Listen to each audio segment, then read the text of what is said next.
નમસ્કાર વિદ્યાર્થી મિત્રો, હું ભાવેશ વાળા આજના વિડીયો લેક્ચરમાં દરેક વિદ્યાર્થી મિત્રોનું હાર્દિક સ્વાગત કરું છું. વિષય બાયોલોજી, ચેપ્ટર નંબર 7 પ્રાણીઓમાં રચનાકીય આયોજન.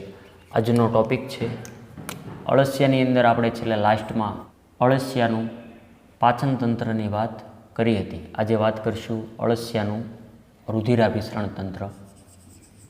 અળસિયાનું રુધિરાભિસરણ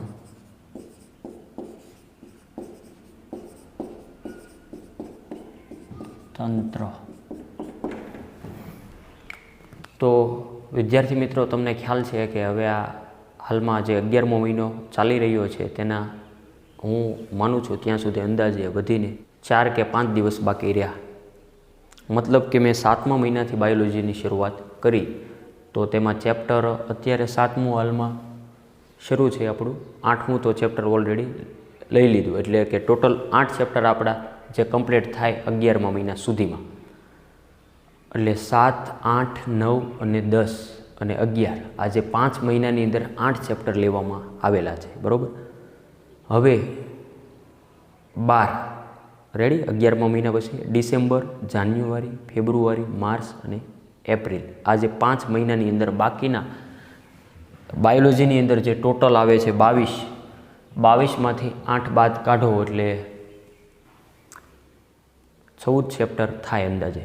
જો તમારે ગણવા હોય તો 8 તો ઓલરેડી લેવાઈ ગયા એવું માની લઈએ આપણે કે આપણું ચેપ્ટર 7 આપણું પૂર્ણ થશે 4-5 દિવસમાં. એટલે 1 થી 8 તો લેવાઈ ગયા.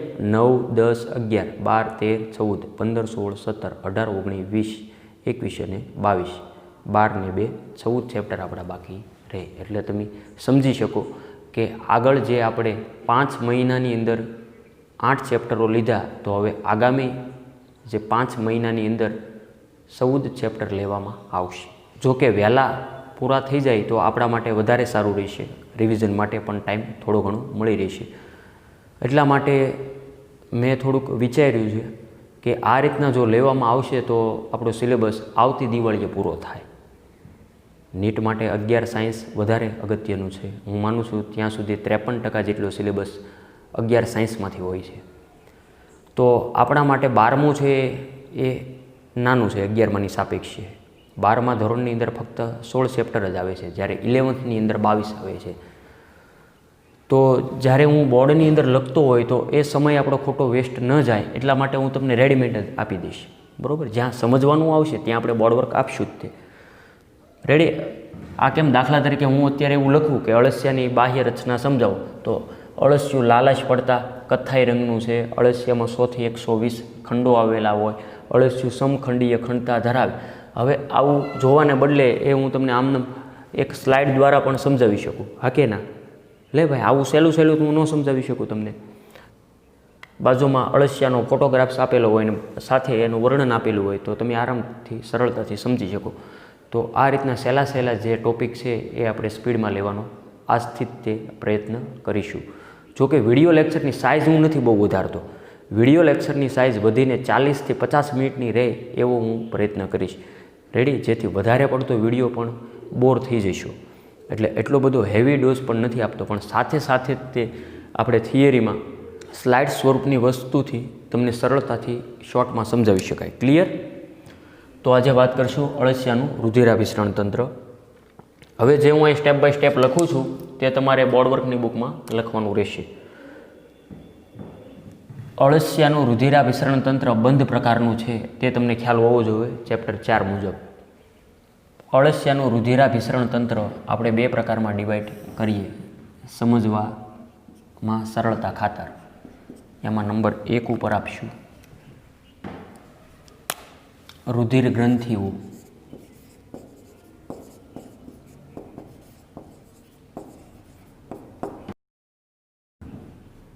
રુધિર વાહિનીઓ. અળસિયાનું રુધિરાભિસરણ તંત્ર શેનું બનેલું છે? રુધિર વાહિનીઓ, કેશિકાઓ અને પાશ્વીય હૃદયો ધરાવતું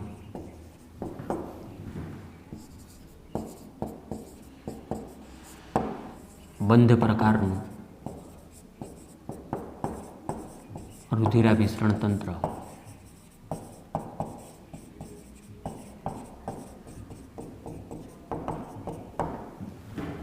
જ્યારે રુધિર ગ્રંથિઓમાં તો સૌપ્રથમ રુધિર ગ્રંથિઓ આવેલી ક્યાં છે એની જ વાત કરો ને.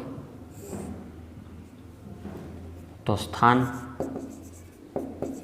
અને રુધિર ગ્રંથિઓનું કાર્યની પણ વાત કરીએ.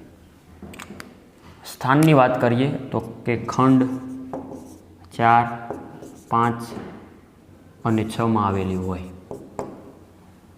રુધિર ગ્રંથિનું કાર્ય રુધિર કોષો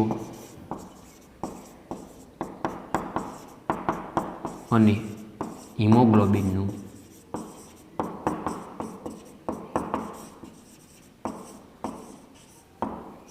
ઉત્પાદન. રુધિર કોષો અને હિમોગ્લોબિનનું ઉત્પાદન રુધિર ગ્રંથિઓનું કાર્ય. તો ડિટેલમાં યાદ રાખશું આપણે આમાં કે રુધિર કોષો છે જે ભક્ષક કોષો તરીકે વર્તે, ભક્ષક કોષો. જ્યારે હિમોગ્લોબિન છે એ રુધિર રસમાં દ્રાવ્ય થઈ જાય. રુધિર રસમાં દ્રાવ્ય. રુધિર રસ, રક્તકણ, શ્વેતકણ એ રુધિરના બંધારણમાં આપણે જોયું હતું. તો શોર્ટમાં મેં આપ્યું, એનસીઆરટીની એક લીટી એમાં આવી ગઈ, બરાબર. તો અળસિયાનું રુધિરાભિસરણ તંત્ર બંધ પ્રકારનું છે. આપણા માટે ખાસ અગત્યનો શબ્દ હોય એવો કે અળસિયાનું રુધિરાભિસરણ તંત્ર શેનું બનેલું છે? તો કે રુધિરવાહિનીઓ, કેશિકાઓ એટલે વાળ જેવી સૂક્ષ્મ કેશિકાઓ છે, પાશ્વીય હૃદયો છે, તે હમણાં આકૃતિ જોઈએ. બંધ પ્રકારનું રુધિરાભિસરણ તંત્ર હોય. ત્યારબાદ રુધિર ગ્રંથિઓ પણ હશે.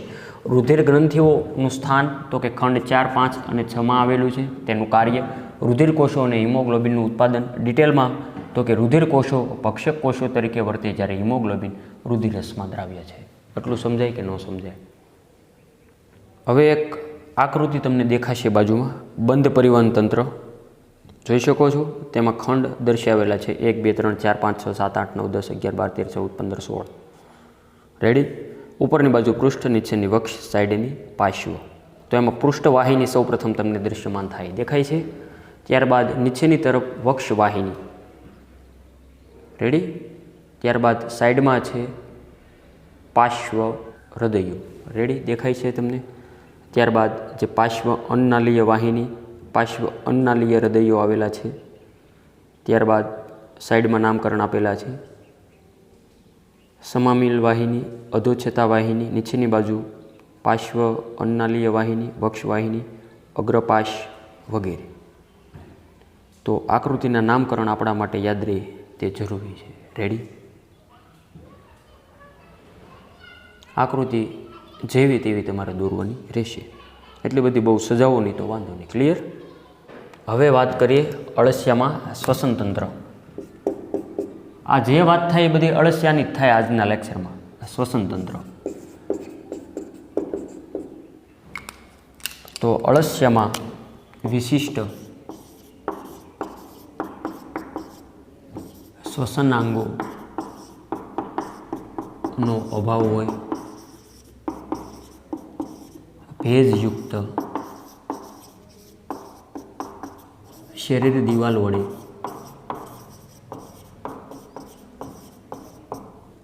વાત વિનિમય. એનસીઆરટી બુક્સમાં 3 લીટીનું વર્ણન છે. મેં અહીંયા 1 લીટીમાં આપી દીધું શોર્ટમાં. શ્વસન તંત્ર. અળસિયામાં કોઈ સ્પેશિયલ શ્વસન તંત્ર આપેલું નથી. જેવી રીતે મનુષ્યમાં હોય કે નાક હોય, શ્વાસનળી હોય, શ્વાસ વાહિની હોય, શ્વાસ વાહિકા હોય, સૂક્ષ્મ શ્વાસ વાહિકા, વાળ જેવી જે કેશિકાઓ હોય, વાયુકોષ્ઠો હોય વગેરે, 2 ફેફસા હોય. તો અળસિયામાં આવી કોઈ રચના સ્પેશિયલ નથી. એટલા માટે શબ્દ લખેલો છે વિશિષ્ટ શ્વસનાંગો. શ્વસન વત્તા અંગો, શ્વસનાંગોનો અભાવ છે, ગેરહાજર છે. તો અળસિયામાં શ્વસન શેના દ્વારા થાય? તો તેની શરીર દિવાલ એટલે કે તેની ચામડી જે ભેજયુક્ત સિકાશવાળી હોય, ભેજયુક્ત શરીર દિવાલ વડે વાત વિનિમય એટલે વાયુઓની આપલે, જેને શું કહેવાય શોર્ટમાં? વાત વિનિમય. O2 લઈ કે CO2 ઉત્સર્જિત કરશે એની ચામડી દ્વારા, એની શરીર દિવાલ દ્વારા અળસિયામાં શ્વસન થાય એટલું સમજાય. તેમાં કોઈ શ્વસનાંગ નથી આપણા જેમ આવેલું હોય. જેવી રીતે આપણાને, જેવી રીતે મનુષ્યની અંદર શ્વસનતંત્ર આવેલું હોય તેવી રીતના નથી, પણ શરીર દિવાલ વડે વાત વિનિમયની ક્રિયા થાય. અળસિયાની વાત થઈ એટલું સમજાય કે ન સમજાય? હવે આવશે અળસિયામાં ઉત્સર્જન તંત્ર. તો અળસિયામાં ઉત્સર્જન તંત્ર લખતા પહેલાં એટલી વસ્તુ પહેલાં વ્યવસ્થિત લખી લો.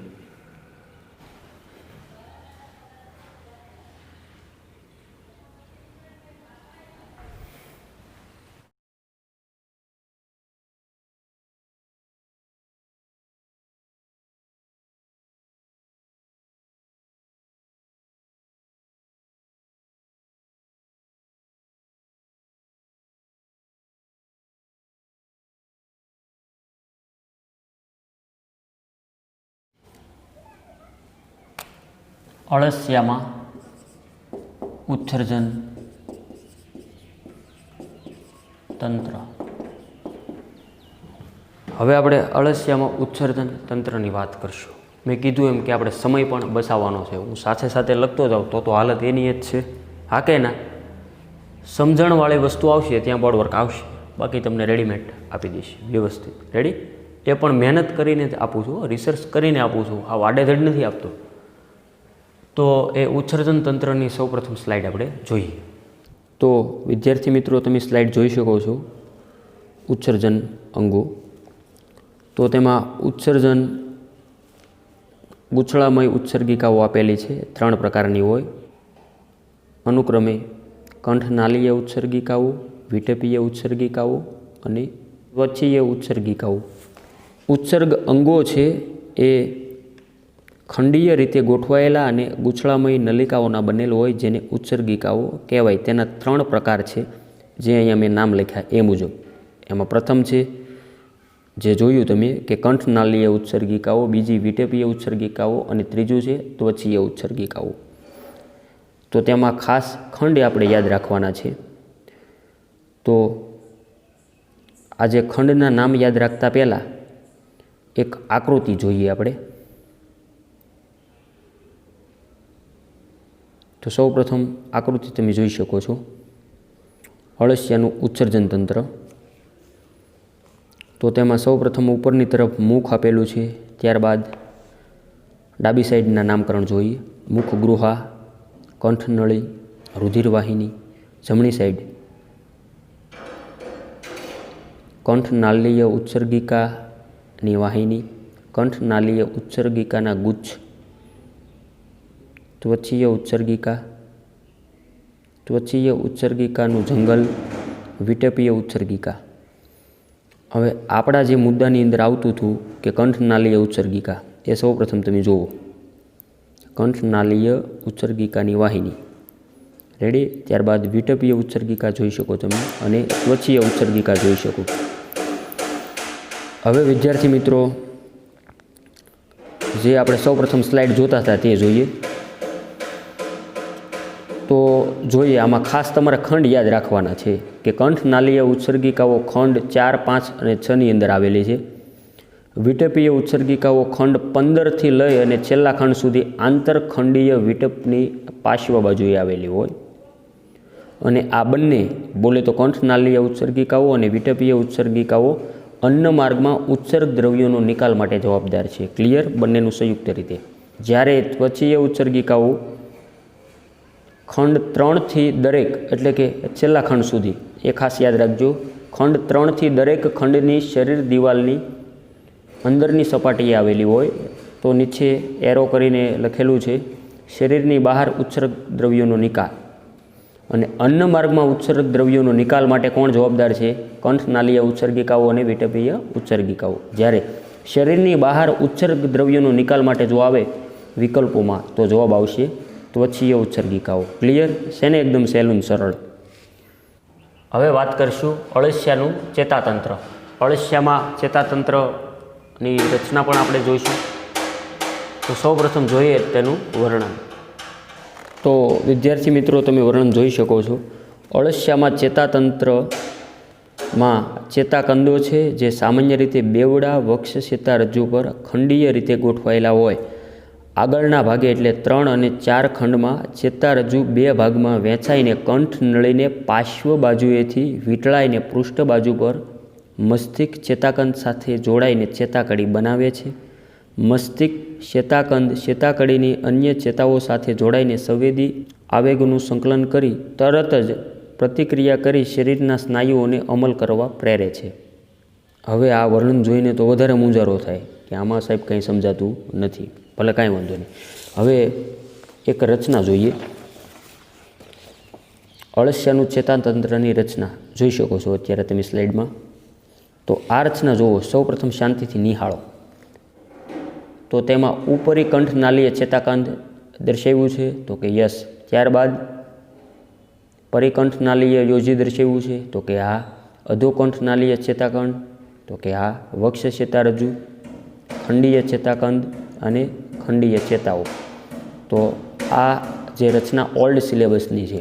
હવે જે આ રચનાનું આપણા વર્ણન સાથે કઈ રીતે મેચ કરવાનું છે તો સૌપ્રથમ આપણે થોડુંક બોર્ડ વર્ક જોઈએ. વિદ્યાર્થી મિત્રો ધ્યાન અહીંયા. હવે તમે આ રીતના હમણાં રચના જોઈ. આ રચના અત્યારે કાંઈ તમારે દોરવાની જરૂરિયાત નથી કે આ રીતના કંઈક અળસિયાનું શરીર જે ખંડોમાં ડિવાઈડ થયેલું હતું અને આવી કંઈક ચેતાકડી દર્શાવેલી હતી અને ત્યારબાદ આવું કંઈક હતું.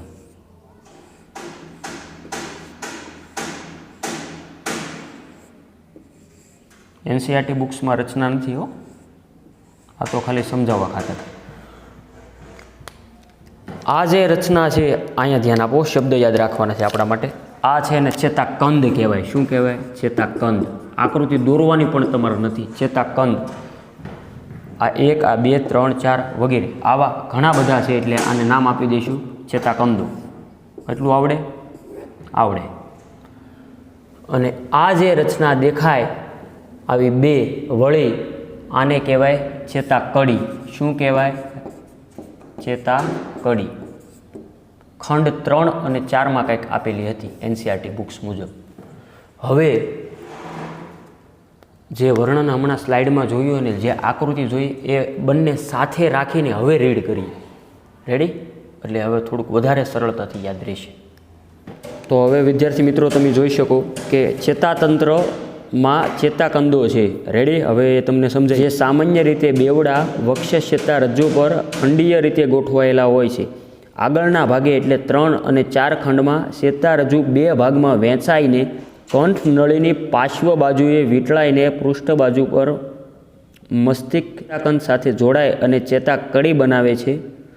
મસ્તિષ્ક ચેતાકંદ ચેતાકડીની અન્ય ચેતાઓ સાથે જોડાઈને સંવેદી આવેગોનું સંકલન કરી તરત જ પ્રતિક્રિયા કરી શરીરના સ્નાયુઓને અમલ કરવા પ્રેરે છે. ક્લિયર? તો વિદ્યાર્થી મિત્રો હું આશા રાખું કે સારી રીતે તમે સમજી ગયા છો. ચેતાકડી. રેડી? આ 3 અને 4 ખંડની અંદર આ રીતના. અને ચેતાતંત્રનું કાર્ય એટલે શું? સંવેદના ગ્રહણ કરવાનું કે નહીં? બરાબર? કેમ આપણને કોઈ અડશે તો આપણી સંવેદના તરત મગજને જાણ કરીને હાથે કોઈ પડ્યું હોય તો આપણે ઝાટકો મારીને લઈ લઈએ. બસ આવું અળસિયાની અંદર પણ આવી સંવેદના માટે ચેતાતંત્ર આવેલું હોય. ક્લિયર? હવે વિદ્યાર્થી મિત્રો વાત કરીશું અળસિયાનું પ્રજનન તંત્ર. તો જે સમજવા જેવું છે, જે જરૂરિયાત લાગી છે તેનું એક બોર્ડવર્કની સ્લાઇડ હું આપું છું. ત્યારબાદ એનસીઈઆરટી બુક્સનું વર્ણન પણ જોઈશું. રેડી? તો સૌપ્રથમ જોઈએ તે સ્લાઇડ. તો વિદ્યાર્થી મિત્રો તમે સ્લાઇડ જોઈ શકો છો. પ્રજનન તંત્ર. અળસિયું જે તમને ખ્યાલ છે કે ઉભયલિંગી છે એટલે કે દ્વિલિંગી પ્રાણી છે. એમાં નર પ્રજનનાંગો અને માદા પ્રજનનાંગો બંને એક જ પ્રાણીમાં અવેલેબલ હશે. મેં અહીંયા ડિટેલની અંદર તમને ચાર્ટ સ્વરૂપે આપવાનો પ્રયત્ન કર્યો છે. એમાં નર પ્રજનનાંગો તો કે શુક્રપિંડ, શુક્રવાહિની અને પ્રજનન ગ્રંથિઓ. આગળ આપણે ડિટેલમાં જોતા જઈએ. શુક્રપિંડ. તો શુક્રપિંડ ક્યાં આવેલું હોય? શુક્રપિંડ સ્થાન ખાસ યાદ રાખશું. ખંડ 10 અને 11માં 2 જોડ. શુક્રવાહિની ખંડ 18 સુધી લંબાયેલ છે. પ્રજનન ગ્રંથિઓ 2 પ્રકારની છે. એમાં પ્રોસ્ટેટ ગ્રંથિ અને સહાયક ગ્રંથિ. તો પ્રોસ્ટેટ ગ્રંથિ છે જે ખંડ 17 થી 19 સુધી ફેલાયેલી એક જોડ છે. સહાયક ગ્રંથિ એટલે કે જનનાંકુર તરીકે પણ ઓળખાય, જે ખંડ 17 અને 19માં 2 જોડ છે. હવે આ વસ્તુ આપણે જોઈ તો લીધી, પણ રચના સાથે મેચ તો થવી જોઈએ. એનસીઆરટી બુક્સની રચના જુઓ તમે તો અળસિયાનું પ્રજનન તંત્ર એમાં ખંડ 1 થી 20 સુધી દર્શાવેલા છે. તો મેં તમને અગાઉ વાત કરી હતી એમ કે શુક્રપિંડ ખંડ 10 અને 11માં 2 જોડ છે. સૌપ્રથમ જોવો આકૃતિમાં ડાયરેક્ટ 10મો ખંડ જ જોવો. 10 અને 11માં 2 જોડ છે જે આંખ જેવું કંઈક દેખાય છે. 2 જોડ, એક જોડમાં કેટલા હોય? 2 હોય કે નહીં? તો કે રેડી. આટલું આવડે કે ન આવડે? ત્યારબાદ શુક્રવાહિની ખંડ 18 સુધી લંબાયેલ છે. જુઓ તો 18મો ખંડ ક્યાં છે? 10મો પહેલાં સૌપ્રથમ જુઓ, હવે ડાયરેક્ટ 18મો જુઓ. અને શુક્રવાહિની જુઓ લંબાઈને છે આ રીતના આગળ વધે છે બે સાઈડ. રેડી? તો કે રેડી. ત્યારબાદ પ્રજનન ગ્રંથિઓમાં પ્રોસ્ટેટ ગ્રંથિ અને સહાયક ગ્રંથિ. એમાં પ્રોસ્ટેટ ગ્રંથિ જુઓ સૌપ્રથમ. ખંડ 17 થી 19 સુધી ફેલાયેલી એક જોડ જુઓ ની, 17 થી 19 સુધી સૌથી નીચેની બાજુ એક જોડ છે, બે સાઈડ એક એક આવું કંઈક દર્શાવેલું છે. રેડી? અને સહાયક ગ્રંથિ જનનાંકુર જે ખંડ 17 અને 19માં 2 છે. જુઓ આવા બ્લેક ડોટ આપ્યા છે તેઓ સહાયક ગ્રંથિ જોઈ શકો છો તમે આરામથી જુઓ તો ખંડ 17ની અંદર 2 ડોટ્સ આપેલા છે કંઈક લાડવા જેવા તે. ત્યારબાદ ખંડ 19માં જુઓ 2 લાડવા આપ્યા છે તે. એટલે ટોટલ કેટલા થયા? 4. જુઓ લખેલું જ છે બાજુમાં સહાયક જનન ગ્રંથિઓ, સહાયક પ્રજનન ગ્રંથિઓ. ક્લિયર? હવે આકૃતિના નામકરણ આપણે વ્યવસ્થિત જોઈ લઈએ. સૌપ્રથમ ઉપરની બાજુ જુઓ શુક્ર સંગ્રહાશય 1 2 3 4 એટલે જોડીમાં તો કે 4 જોડી. ત્યારબાદ શુક્રપિંડ કોથળી શુક્રપિંડ સાથે શુક્રવાહિની નિવાબ, શુક્રાશયો, અન્નપિંડ, અન્નવાહિની નિવાબ, શુક્રવાહિની, સહાયક પ્રજનન ગ્રંથિઓ, સામાન્ય પ્રોસ્ટેટિક શુક્રવાહિની નલિકા અને પ્રોસ્ટેટ ગ્રંથિ વગેરે. રેડી? તો હવે સ્લાઇડ જોઈએ. હવે સ્લાઇડ તમે સારી રીતે સમજી શકો. નર પ્રજનન અંગો શુક્રપિંડ, શુક્રવાહિની અને પ્રજનન ગ્રંથિઓ. આકૃતિમાં લાઈવ ડેમોન્સ્ટ્રેશન સાથે સ્થાન પણ જોવાનો પ્રયત્ન કર્યો. તો વિદ્યાર્થી મિત્રો, શાળામાં રિપેરિંગ કામ ચાલતું હોવાથી આગળના લેક્ચરમાં કીધું એ મુજબ કે સાઈડનો અવાજ થોડો થોડો આવતો રહેશે. તો માદા પ્રજનન અંગો જોઈએ તો તેમાં અંડપિંડ છે, અંડવાહિની છે અને શુક્ર સંગ્રહાશય છે. તો અંડપિંડ જોઈ શકો તમે ખંડ 12 અને 13 વિટપની પશ્વ સપાટીએ એક જોડ. એટલે ખંડ 12 અને 13ની જે ખાંચ પડે છે તેને વિટપની પશ્વ સપાટીએ એક જોડ આવેલી છે. જ્યારે અંડવાહિની સૌદમાં ખંડમાં આવેલી છે. શુક્ર સંગ્રહાશય તો કે ખંડ 6, 7, 8 અને 9માં કુલ 4 જોડ. આ જે ત્રણેય રચનાનું લાઈવ ડેમોન્સ્ટ્રેશન આકૃતિમાં જોઈએ રચના. તો સૌપ્રથમ અંડપિંડ જોવો. ખંડ 12 અને 13 જોવો ને ભાઈ, ડાયરેક્ટ 12 અને 13 દેખાય છે આકૃતિમાં? તો કે દેખાય છે. 12 અને 13 વિટપની પશ્વ સપાટી એક જોડ. રેડી? અંડપિંડ સૌપ્રથમ જોવો કંઈક ગ્રે કલરનું હાઇલાઇટ કરેલું છે તે, ગ્રીન જેવું કંઈક. હવે અંડવાહિની જુઓ સૌદમાં ખંડની અંદર, એ અંડવાહિની છે. રેડી? આવો કંઈક વી આકારનું દેખાય છે તે અંડવાહિની છે. ક્લિયર? શુક્ર સંગ્રહાશય જુઓ ને ખંડ 6, 7, 8 અને 9માં. ઉપરથી જુઓ 6, 7, 8 અને 9 એમાં જે ટોટલ 4 જોડ છે. યસ. રેડી? તો ક્લિયર? તો વિદ્યાર્થી મિત્રો, આ સ્લાઇડ તમે જોઈ શકો છો. આ જે બાકીનું વર્ણન છે એનસીઆરટીનું કે મેથુન ક્રિયા દરમિયાન 2 અળસિયા વચ્ચે શુક્રકોષોના આદાન પ્રદાનની ક્રિયા થાય. મેથુન ક્રિયા એટલે કે 2 અળસિયાઓ ભેગા થાય તેને મેથુન ક્રિયા કહેવાય. એકબીજાની વિરુદ્ધ ભેગા થશે. એકનું મુખ એકનું મળદ્વાર, તો સામે એકનું મુખ અને એકનું મળદ્વાર વિરુદ્ધ દિશામાં 2 ભેગા થાય. કારણ કે અળસિયા કેવા છે? ઉભયલિંગી છે.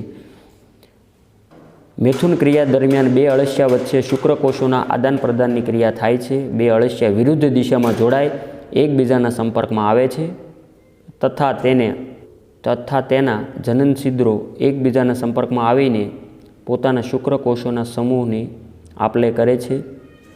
વલયિકાના ગ્રંથિકોષો દ્વારા ઉત્પન્ન થયેલ અંડઘરમાં પરિપક્વ શુક્રકોષો અને અંડકોષો તથા પોષક દ્રવ્યો યુક્ત પ્રવાહી જમા કરવામાં આવે છે. અંડઘરમાં અંડકોષોનું ફલન શુક્રકોષો વડે થાય. અળસિયું તેને પોતાના શરીરથી અલગ કરી જમીન ઉપર કે જમીનની અંદર છોડી દે છે. અળસિયામાં ભ્રૂણ અંડઘરમાં રહે છે. લગભગ 3 અઠવાડિયા પછી લગભગ 4ની સરેરાશે 2 થી 22 બાળ અળસિયા પ્રત્યેક અંડઘરમાંથી બહાર નીકળે છે. અળસિયામાં વિકાસ સીધો છે, એટલે કે ડીંભ બનતા નથી. હવે વિદ્યાર્થીઓ, હમણાં તમે છેલ્લો પેરેગ્રાફ જોયો તેમાં આવું કંઈક છે. 2 અળસિયા વિરુદ્ધ દિશામાં. આ દાખલા તરીકે પ્રથમ અળસિયું અને આ છે બીજું અળસિયું. વિરુદ્ધ દિશામાં ગોઠવાઈ ગયા? તો કે ગોઠવાઈ ગયા. હવે આ દાખલા તરીકે તેનું નર જનન અંગ છે. આ નર જનન અંગ, અને આ એવું માની લો તો આનું નર જનન અંગ આ થયું હોય, ઉલટું છે એટલે. આ છે તેનું માદા જનન અંગ છે, માદા જનન અંગ. તો આ છે તેનું માદા જનન અંગ. હવે અળસિયાઓ એકબીજાને વિરુદ્ધ ગોઠવાઈ ગયા. અહીંયા ધ્યાન આપો તો. આમ આ એકનું મુખ, એકનું મળદ્વાર. આ એકનું મુખ, એકનું મળદ્વાર. આમ તો બંને શુક્રકોષો અને અંડકોષોની આપ-લે કરે. ત્યારબાદ જે વાત હતી, તો નર છે એ શુક્રકોષોની આપ-લે કરશે. શેમાં? અંડકોષમાં. તો આ પણ નર છે એ શુક્રકોષોની આપ-લે કરશે. શેમાં? માદા જનન છિદ્રમાં. રેડી? આ રીતના જે કાંઈ શુક્રકોષો આદાન પ્રદાન થશે એકબીજાના. હવેનો શબ્દ એવો હતો કે વલયિકાના ગ્રંથિકોષો દ્વારા, આ વર્ણન પાછું તમારે લખવાનું નથી, ગ્રંથિકોષો દ્વારા ઉત્પન્ન થયેલ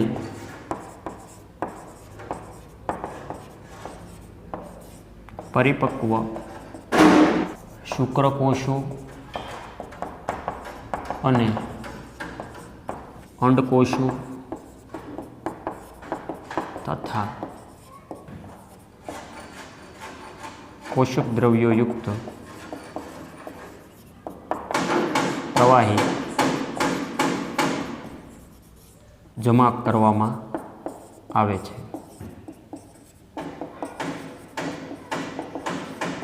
હવે આ શું કહેવા માગે છે? જો શાંતિથી સમજો કે વલયિકા. હવે વલયિકા તો કોને કહેવાય એ આગળ તમે સમજી ગયા.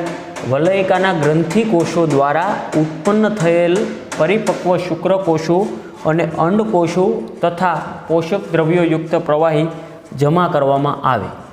હવે ત્યારબાદ અંડઘર શબ્દની એક વાત હતી. અંડઘર એટલે શું? હવે આ દાખલા તરીકે આ છે એ અંડઘર છું ને, આ નર છે તો આ માદા છે, આ થયું અંડઘર.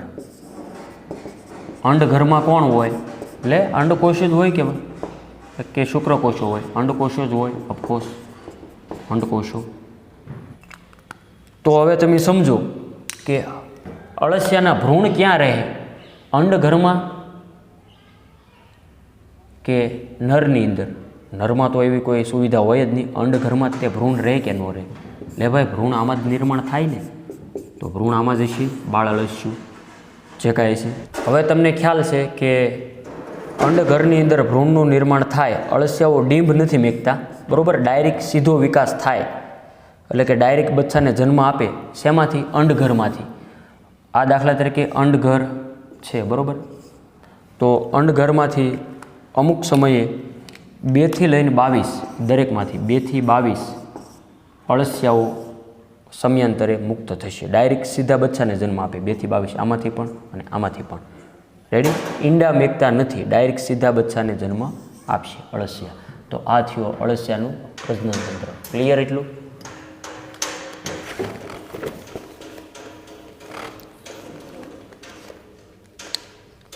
હવે આ સ્લાઇડ તો વિદ્યાર્થીઓ એકદમ સરળ છે, ખૂબ જ સહેલી, હાવ સહેલું હો. જુઓ નહીં તો તમે જુઓ એટલે તમને ખ્યાલ આવે. અળસિયા ખેડૂતના મિત્ર તરીકે ઓળખાય છે, કારણ કે તે માટીમાં દર બનાવે છે અને તેને છિદ્રાળુ બનાવે છે, કે જે વિકાસ પામતા મૂળને શ્વસનમાં અને માટીમાં દાખલ થવામાં મદદરૂપ થાય છે. અળસિયા દ્વારા જમીનની ફળદ્રુપતા વધારવાની પ્રક્રિયાને વર્મી કમ્પોસ્ટિંગ કહેવાય છે. આ ઉપરાંત માછલી પકડવાના ગલમાં ભક્ષ્ય ભેરવવા તરીકે અળસિયાનો ઉપયોગ થાય. મતલબ કે માછલી જે પકડવા માટે માછલીને આપવામાં આવતો જે ખોરાકમાં પણ અળસિયાનો ઉપયોગ થઈ શકે, જેથી માછલી સરળતાથી જાળમાં આવી શકે. રેડી? તો અહીં અળસિયાની વાત સંપૂર્ણ પૂરી થાય છે. ત્યારબાદ આવે છે વંદો. પણ વંદો હમણાં બોર્ડમાંથી ડ્રોપ આઉટ કરવામાં આવેલો છે, સિલેબસમાંથી. તો ત્યારબાદ નેક્સ્ટ વિડીયો લેક્ચરમાં આપણે વિદ્યાર્થી મિત્રો દેડકાની વાત કરીશું. તો આજનો વિડીયો લેક્ચર એટલે સુધી રાખીએ.